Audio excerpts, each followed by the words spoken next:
কেরলে এত নারকেল গাছ আমরা এত কাছ থেকে দেখেছি, যা অন্ধ্রপ্রদেশের এই জায়গাটাতে হয়ে রয়েছে। যেদিকেই মাথা ঘোরাবো শুধু নারকেল গাছের বাগান।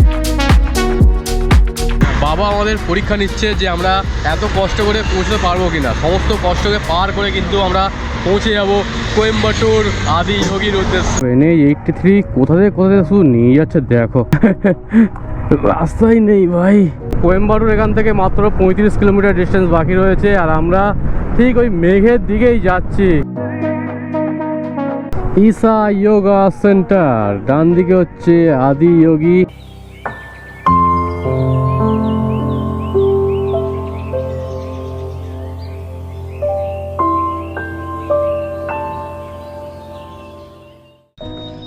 Good morning from Tamil Nadu. তোমরা আগের ভিডিও দেখেছিলে আমরা কেরালাকে ছেড়ে দিয়ে তামিলনাড়ু এন্টার করে গিয়েছিলাম, আর তামিলনাড়ুতে এসে একটা পেট্রোল পাম্পে আমরা টেন্টও করেছিলাম।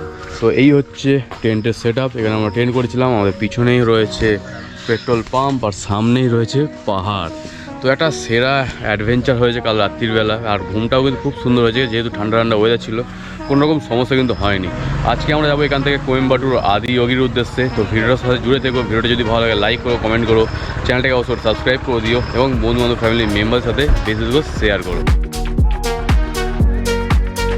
পেট্রোল পাম্পে ফ্রেশ হয়ে আমরা বেরিয়ে পড়েছি একটু চা খাওয়ার জন্য। অ্যাকচুয়ালি সকালের টাইমটা না এই পাহাড়ি এলাকায় খুব সুন্দর একটা ওয়েদার থাকে, যার কারণে হাঁটাচলা করতেও একটু ভালো মজা লাগছে। আর পাশে আমাদের ময়ূর খুব ঘুরে বেড়াচ্ছে। এইদিকের পাহাড়টা যদি দেখাই পুরো মেঘে ঢেকে নিয়েছে। আমার তো ভয় লাগছিল ভোরবেলা যে বৃষ্টি না হঠাৎ করে চলে আসে, কারণ আমাদের টেন্ট ফ্রেন্ড সব গোটাতে কিন্তু অনেকটাই টাইম লেগে গেছিলো। দারুণ ভিউ ভাই, দারুণ। এই শেষবারের মতন কেরালার পাহাড় দেখে নিচ্ছি, আর তো কেরালার পাহাড় দেখা যাবে না, যদিও আমরা রয়েছি এখন তামিলনাড়ুতে। কেরালার পাহাড়টা এখান থেকে দেখা যাচ্ছে আর কি।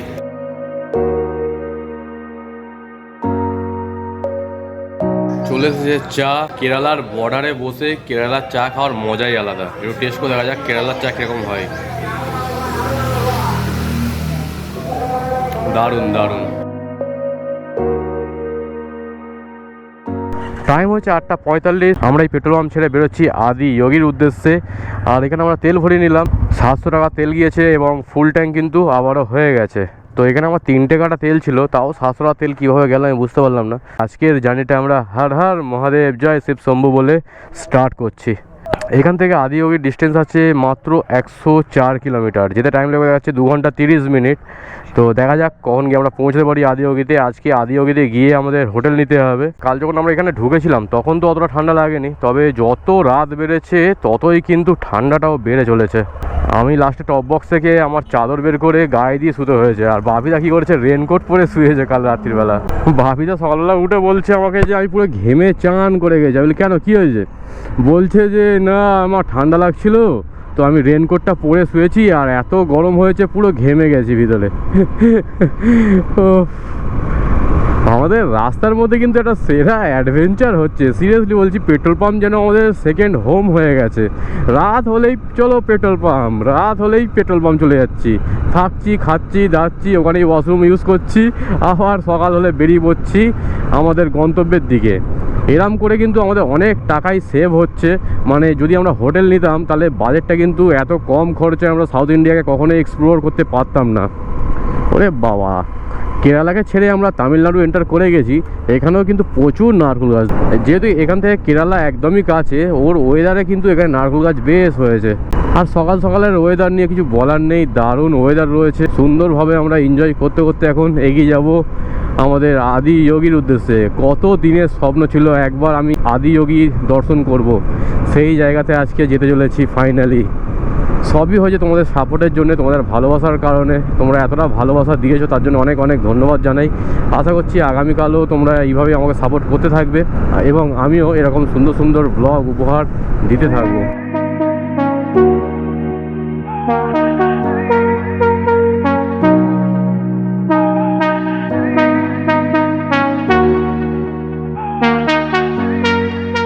পাহাড়ের নারকেল গাছগুলো দেখলাম যে পুরো সোজা সোজা লম্বা লম্বা, আর সমতলের নারকেল গাছগুলো অনেকটাই হাইট শর্ট। পেট্রোল পাম্পে কিন্তু আমরা এয়ার প্রেসার টেসার সব কিছু চেক করে নিয়েছি, সাথে তেলও ভরে নিয়েছি, আর কোনো চাপ নেই। আর তামিলনাড়ুকে যখন ছেড়ে আমরা কালকে বেরোবো অন্ধ্রপ্রদেশের উদ্দেশ্যে, তখন কিন্তু চেষ্টা করবো যে তামিলনাড়ুতে আবারও ফুল ট্যাঙ্ক করাবো, দেন আমরা অন্ধ্রপ্রদেশটাকে পার করব। কারণ অন্ধ্রপ্রদেশের কিন্তু তেলের দাম বেশি। কাল যখন আমরা ফিরছিলাম মুন্নার থেকে তামিলনাড়ুর দিকে, মাত্র 80 কিলোমিটারই কমপ্লিট করতে পেরেছি। পাহাড়ি রাস্তায় আমাদের পুরো অবস্থা খারাপ করে দিয়েছে। তারপরে সন্ধে হয়ে যাওয়ার পরে তো হাতির উপদ্রব, তার সাথে অনেক কিছু জন্তু জানোয়ারও দেখেছি। তো যারা আগের ভিডিওটা দেখোনি, রিকোয়েস্ট করো ভাই একবার ওই ভিডিওটা দেখো। তোমরা যেরকম সিনিক বিউটি এনজয় করতে পারবে, সেরকমই একটা অ্যাডভেঞ্চার অনুভব করবে। আমরা এই গাড়ি নিয়ে যাচ্ছি, আর আমাদের ঠিক বাম সাইডে দাঁড়িয়ে রয়েছে হাতি। ও সে যা কালকে রাতটা গেছে আমরাই জানি। আর যেখানে আমরা ছিলাম ওর পিছনেই কিন্তু বড় বড় পাহাড় রয়েছে, এবং জঙ্গলটা এখনো পর্যন্ত শেষ হয়নি। আমাদের ঠিক বাম সাইডে কিন্তু জঙ্গলটা এখনো রয়েছে। কালকের জার্নিটা সব থেকে সেরা অ্যাডভেঞ্চার হয়েছে, সেরা অ্যাডভেঞ্চার। সন্ধ্যের টাইমে হাতি দেখা, বাইসন দেখা, কত কিনা দেখলাম আমরা ওই জঙ্গলটাতে। তো সামনে থেকে আমরা বাম দিকে নিয়ে নেব কোয়েম্বাটুরের দিকে, আর সোজা চলে যাবে অন্ধ্রপ্রদেশের দিকে। তো আমরা কোয়েম্বাটুর হয়ে দেন আমরা ঢুকবো অন্ধ্রপ্রদেশে। এই আমরা কোয়েম্বাটুর রাস্তা ধরে নিলাম। আর এই রাস্তাটা কিন্তু একটাই রাস্তা থাকবে, গাড়ি আসা যাওয়া করবে। তবে সকাল সকাল টাইম আছে, অতটা চাপ মনে হচ্ছে না হবে বলে। এদিকে কিন্তু মেঘলা মেঘলা ওয়েদার হয়ে রয়েছে। একটু রোদ যদি হতো তাহলে মনে হচ্ছে বেটার হতো, তবে রোদ হলে আবার গরমও হতো, এটাও ঠিক। আমরা কালকে যা ঠান্ডা থেকে এসেছি, মনে হচ্ছিল একটু সূর্যি মামার দেখা পেলে ভালো হয়। কালকে পুরো কাঁপিয়ে দিয়েছে। এবং সন্ধ্যেবেলা যখন আমরা ওই পেট্রোল পাম্পে এসে দাঁড়াই, তখন আমাদের গরম হচ্ছিল। কারণ হচ্ছে একটা, এই যে উপরে অত ঠান্ডা আর নিচে কিন্তু মোটামুটি বেশ গরম ছিল। কেরলে এত নারকেল গাছ আমরা এত কাছ থেকে দেখিনি ভাই, সিরিয়াসলি বলছি। যা অন্ধ্রপ্রদেশের এই জায়গাটাতে হয়ে রয়েছে, যেদিকেই মাথা ঘোরাবো শুধু নারকেল গাছের বাগানটাকে দেখো একবার তোমরা, আর ফিল নাও। আর এখানে কিন্তু সব ডাব লাল লাল। ও কত সুন্দর লাগছে। আর এই রাস্তাটা পুরো এই ডাব গাছের মধ্যখান দিয়ে করেছে। কেরালা থেকে নেবে যদি আদিয়োগী যাওয়ার এই রাস্তাটা ধরো না, এই রাস্তার সিনিক বিউটি কিন্তু আলটিমেট ভাই, আলটিমেট। এইখানে এসেই মনে হবে তোমাদের যে আমরা কেরালা কিন্তু পৌঁছে গিয়েছি। যদিও আমরা কেরালা কমপ্লিট করে ঢুকে পড়েছি তামিলনাড়ু। এখানে আমরা আদিয়োগীটাকে এক্সপ্লোর করব, দেন আমরা বেরিয়ে পড়বো আমাদের বাড়ির উদ্দেশ্যে। তাও রাস্তায় কিন্তু আমরা বেশ কিছু সাইট সিন কমপ্লিট করতে করতে যাওয়ার প্রোগ্রাম আছে। এবার দেখা যাক কি হয় রাস্তার মধ্যে। সবার সাথে আলোচনা করে কিন্তু সেটা ঠিক করতে হবে আমাকে। এখানকার নারকেল গাছগুলো কত হাইট শর্ট, ডান দিকেরগুলো হাইট শর্ট আর বাম দিকেরগুলো একটু লম্বা লম্বা আছে। ওরে বাবা, কত দূর নারকেল গাছ রয়েছে। চলেই চলেছি, নারকেল গাছের আর শেষ নেই। সকাল সকালের টাইম, মেঘলা মেঘলা ওয়েদার রয়েছে, আর তার সাথে নারকেল বাগানের এই ভিউটা আরো সুন্দর করে তুলেছে। আরে বাবা, আমরা গরুর গাড়ি দেখতে পেয়ে গেছি ভাই। কতদিন দেখিনি গরুর গাড়ি। এখানে গরুর গাড়ি চলছে। তো এই সমস্ত গ্রামের দিকে এলে এই জিনিসগুলো কিন্তু খুব ভালো লাগে আমার। পুরনো যুগের জিনিস অনেক কিছু দেখতে পাই আমরা। আমাদের কলকাতা শহরে গরুর গাড়ি কি, অনেক বাচ্চারা তো বুঝতেই পারবে না গরুর গাড়িটা কি জিনিস। তো এখানে বড় বড় বাম্পার করে গেছে এই রোডটাই, এই জন্য একটু চাপ। যদি বাম্পারটা না থাকতো তাহলে কিন্তু সুন্দর রাস্তা থাকতো, সুন্দর রাস্তা। আদিয়োগী যাওয়ার জন্যে কোন কোন রাস্তা দিয়ে শুধু নিয়ে যাচ্ছে দেখো একবার। আমরা কাল রাত্রিবেলা এদিকে ঢুকিনি, ভালোই করেছি। আমার কি মন গেল, বলি না আজকে আর গাড়ি চালিয়ে লাভ নেই, আমরা পেট্রোল পাম্পে ওখানে থেকে যাওয়া হোক, দেন সকালবেলা আমরা যাওয়া হবে। আর সেটাই কিন্তু বেস্ট হয়েছে বলে মনে হচ্ছে। এইসব রাস্তা যদি কাল রাত্রিবেলা ঢুকে পড়তাম, এদিকটাও কিন্তু পুরো জঙ্গল সাইড এরিয়াই রয়েছে, তো জন্তু জানোয়ারের ভয় একটা থেকেই যেত। পুরো ফাঁকা রাস্তা দেখো, শুধু নারকেল গাছের বাগান দেখতে পাবে, আর কোনো মানুষজন তো দেখতেই পাবে না। আদিয়োগী থেকে আমরা মাত্র 80 কিলোমিটার দূরে দাঁড়িয়েছি একটু নারকেল গাছের ফিল নেওয়ার জন্য। কেরালাতে আমরা এত নারকেল গাছ দেখিনি, তবে এখানে কিন্তু বেশ অনেক নারকেল গাছ রয়েছে। এই দেখো, পুরো বাগানকে বাগান নারকেল গাছের বাগান রয়েছে। আর এইদিকেও শুধু নয়, আমাদের এই সাইডেও কিন্তু প্রচুর নারকেল গাছ রয়েছে। পুরো একটা কেরালার ফিল আসছে ভাই, কেরালার ফিল। এলএফপির দিকে গেলে এরকম নারকেল গাছ থাকে, তবে আমরা ওইদিকে যাইনি, আমরা মুন্নারের সাইড হয়ে বেরিয়ে এসেছি। কারণ তোমরা দেখেছিলে কেরালাতে কী পরিমাণের বৃষ্টি হচ্ছে।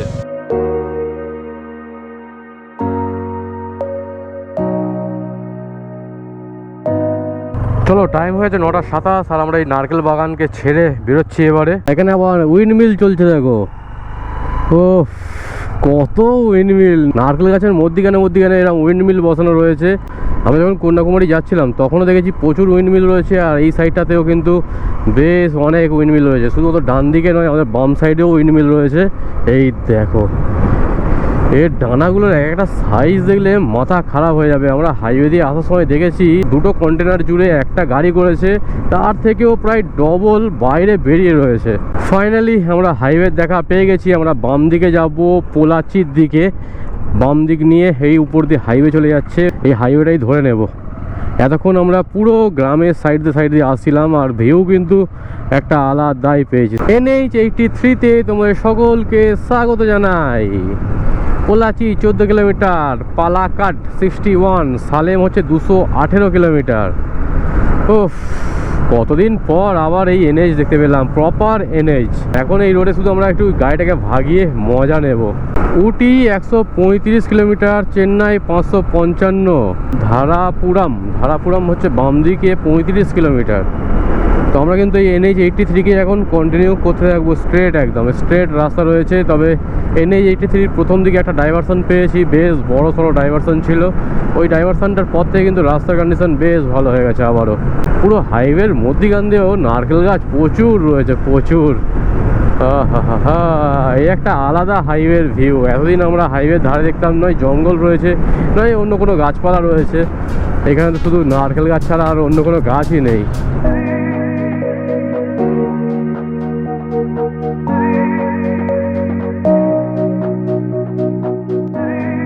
আবারও আমরা চলে এসেছি ডাইভারশনে। NH-83-তে কিন্তু কাজ এখনো পর্যন্ত কমপ্লিট হয়নি, কাজ চলছে জোরো কদমে। তবে ডাইভারশন কিন্তু বেশ ভালো রকমই পাচ্ছি আমরা NH-83-র উপরে। বাপরে বাপ, NH-83 কোথা থেকে শুধু নিয়ে যাচ্ছে দেখো। ওফ, রাস্তাই নেই ভাই, রাস্তাই নেই। ডাইভারশন করে করে মাথা খারাপ করে দিয়েছে, তার মধ্যে আবার এরকম অফ রোডিং। সামনে এসে দেখতে পাবে মাটি ফেলে ভর্তি করে রেখেছে।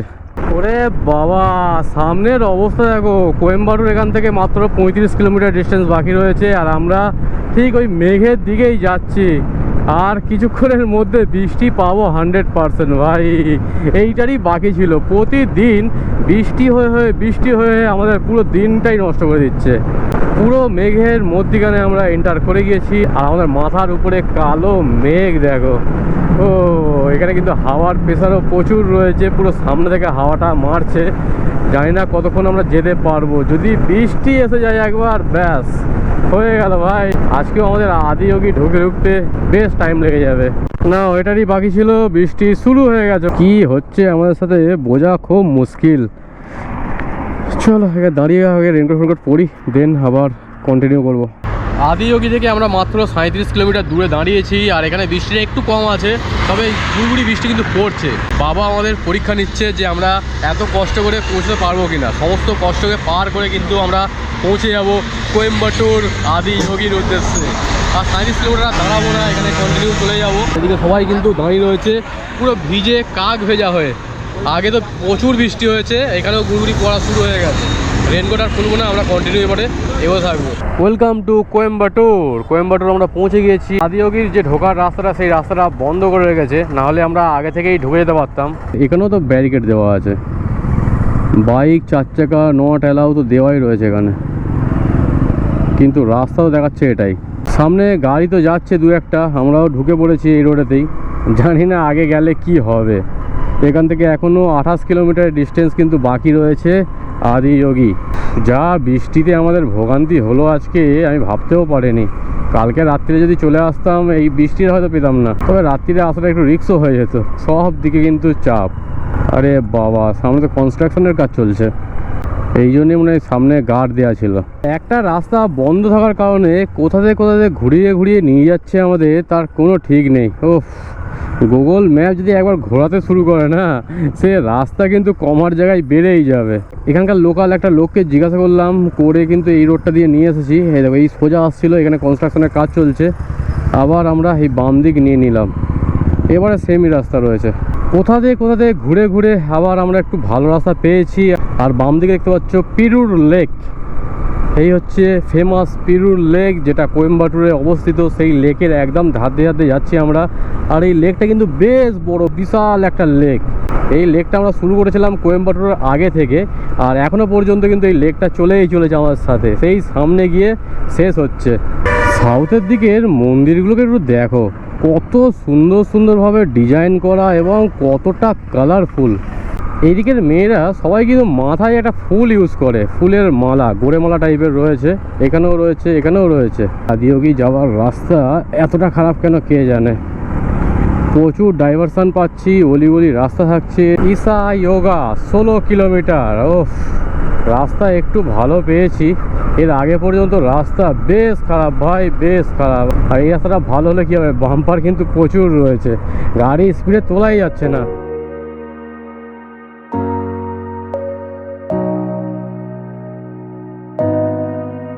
আদিয়োগীর ডিস্টেন্স আছে আর মাত্র 3.6 কিলোমিটার। গুড়ি গুড়ি বৃষ্টি আবারও পড়া শুরু হয়ে গেছে।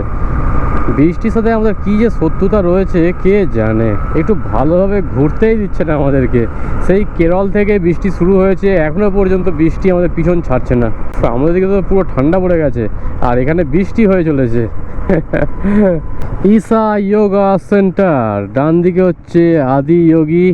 এই হচ্ছে আদিয়োগী, টাইমিং হচ্ছে 6 AM থেকে 8 PM। চলো তো আমরা আদিয়োগী পৌঁছে গিয়েছি, তবে এখানে আমাদের একটা হোটেল নিতে হবে আগে, তারপরেই আমরা এখানে আসবো ঘোরার জন্য। আর এখানে কিন্তু কোনো হোটেল নেই, আমাদের আবার ব্যাক করে পিছন দিকে যেতে হবে, যেটা বলছে আর কি। আদিয়োগী এসে আমরা এখন হোটেল খুঁজতে বেরিয়েছি, এর আশেপাশে তো কোনো হোটেল নেই। আমরা একটা পাড়ার ভিতরে ঢুকেছি, যদি কোনো হোমস্টে থাকে। একটা হোটেল আদিয়োগীর আগে রয়েছে, সেখানে বলছে 2800 টাকা লাগবে পার রুম। তো আদিয়োগীতে এসে আমাদের রুম খুঁজতে খুঁজতে পুরো টায়ার্ড হয়ে গেছি, আমি বুঝতে পারছি না এখন কী হবে। একজনের সাথে কথা হলো, লাস্ট 1300 টাকা চাইছে, আমি 1200 বলেছি, বলছে যে আমাকে কল ব্যাক করবে। সেই কারণে দাঁড়িয়ে আছি। আর সবার মুখগুলো দেখো একবার, সব মুখ ছোট ছোট হয়ে গেছে। দিদা কি খবর, এত হোটেলের ভাড়ায় দিকে কি ব্যাপার? বিশাল ভাড়া, এত ভাড়া কেন কি জানে বুঝতে পারছি না। এখানে দেখার মতন সেরকম কিছু নেই, ওই একটাই আদিয়োগী দেখার জন্য এত ভাড়া। অ্যাকচুয়ালি রুম এখানে খুবই কম রয়েছে হোটেল, সেই কারণেই এই ভাড়াটা বেশি হতে পারে। 4 জনের রুম যদি 1200 টাকায় হয়ে যায়, তাহলে আমরা ওখানেই চলে যাবো ডাইরেক্ট, আর খোঁজাখুঁজি করবো না। টাইম হয়ে গেছে 12টা 38। আমরা এখানে দাঁড়িয়ে সমস্ত হোটেলকে ফোন করছিলাম। এখানে হোটেলের প্রাইস কিন্তু অনেক বেশি ভাই, অনেক বেশি। 2000 টাকা, 2800 টাকা, এর নিচে কোনো হোটেলই নেই। আমরা একটু সিটির দিকে যাচ্ছি, যদি ওখানে গিয়ে কথাবার্তা বলে কম দামে পাওয়া যায় তো ভালো, আর না হলে কি করবো এখন কিছু বুঝতেই পারছি না। একজনের সাথে লাস্ট কথা হয়েছে আমার 1500 টাকায়। 1500 টাকার নিচে কেউ দেবেই না। 1600 1800 এরকম নর্মালি রেট বলছে। এই যে রোডটা রয়েছে, এই রোডে কিন্তু সেরকম হোটেল নেই, আর যা হোটেল রয়েছে রেট অনেক বেশি, অনেক বেশি। 1.6 কিলোমিটার দূরে একটা গ্রাম টাইপের রয়েছে। 2000 years later. তো চলে এসেছি আমরা আদিয়োগীর হোটেলে, আর এই হোটেলে আসতে কিন্তু আমাদের অবস্থা পুরো খারাপ হয়ে গেছে। 2 ঘন্টা আমরা হোটেল খোঁজার পর অনলাইনে এই হোটেলটা বুক করেছি। এটা অ্যাকচুয়ালি হোমস্টে রয়েছে, আর এই হোমস্টেটার ভিউটা দেখে দিই। এখানে সব এসে পড়ে আমি মেলে দিয়েছি, কারণ সব ভিজে গেছে। এখানে আমাদের খাওয়া দাওয়ার প্রস্তুতি চলছে, মুড়ি চানাচুর খাওয়া হবে এখন। এখানে একটা বড় বেড রয়েছে, এখানে 2 থেকে 3 জন থাকতে পারবে। আর এই পাশেও কিন্তু একটা রুম রয়েছে, এখানে 1 জন থাকতে পারবে, প্লাস এখানে ম্যাট্রেস দেওয়া রয়েছে। পেতে কিন্তু আরামসে ঘুমানো যাবে, প্রায় 4 থেকে 6 জন কিন্তু আরামসে থাকতে পারবে এই রুমটায়। বেশ বড় ধরো রুম, আর এই রুমটার প্রাইস পড়েছে কিন্তু 1500 টাকা। এই ট্রিপে সব থেকে এক্সপেন্সিভ রুম হচ্ছে এইটাই আমাদের। আগে পর্যন্ত 800 টাকা 900 টাকা 1000 টাকার মধ্যেই সব রুম ছিল, তবে এই রুমটা একটু বেশি পড়েছে আদিয়োগীতে, যেহেতু হোটেল কস্ট কিন্তু অনেকটাই বেশি। তো যাই হোক, আজকে ভিডিওটা বেশি বাড়াচ্ছি না, ভিডিওটা এখানে ইন করছি। ভিডিওটা যদি ভালো লাগে লাইক করো, কমেন্ট করো, চ্যানেলটাকে অবশ্যই করে সাবস্ক্রাইব করে দিও, এবং বন্ধু বান্ধব ফ্যামিলি মেম্বারের সাথে বেশি বেশি করে শেয়ার করো। দেখা হচ্ছে নেক্সট এপিসোডে, যেখানে আমরা পুরো আদিয়োগীকে এক্সপ্লোর করবো। তো ওই পার্টটা দেখতে একদমই মিস করো না।